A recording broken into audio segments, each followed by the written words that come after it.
நம்மை விட நமக்கு நேர்மையாக வேறு யாராலும் இருந்துவிட முடியாது. சிந்திப்பதும் சிந்தித்ததை சொல்வதும் சொல்வதை செய்வதும் ஒருவரது பிறப்புரிமை. 1000 பேர் 1000 உதவிகள் வேண்டுமா என்று கேட்கிறார்கள். ஒரு குருவிக்கு தேவை ஒரு பிடி தானியம், ஒரு கிண்ணத்தில் தண்ணீர். யாரிடம் அன்பு அதிகமாக இருக்கிறதோ, யார் அறிவாளியோ அவர்கள்தான் விட்டு கொடுப்பார்கள், அனுசரித்து போவார்கள், பொறுத்து போவார்கள். ஒருவரை எப்படி நடத்துகிறீர்களோ, எப்படி பேசுகிறீர்களோ அந்த அளவுதான் திரும்ப கிடைக்கும்.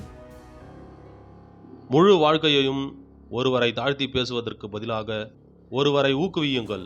ஒருவரின் வாழ்க்கையை நல்லதாக்குங்கள். ஒருவரை புன்னகையுடன் செய்யுங்கள். மற்றவர்களுக்கு கொடுக்காமல் எதையெல்லாம் பதுக்கி வைத்தேனோ அதையெல்லாம் இழந்தேன். எதையெல்லாம் மற்றவர்களுக்கு கொடுத்தேனோ அவையெல்லாம் என்னிடமே இருந்தது. உன் தனிப்பட்ட பிரச்சனைகளுக்கு அறிவுரை பெற நீ தேடி செல்லும் நபர்களும் நீ பயணம் செல்லும் அதே படைகள் தான் இருக்கிறார்கள்.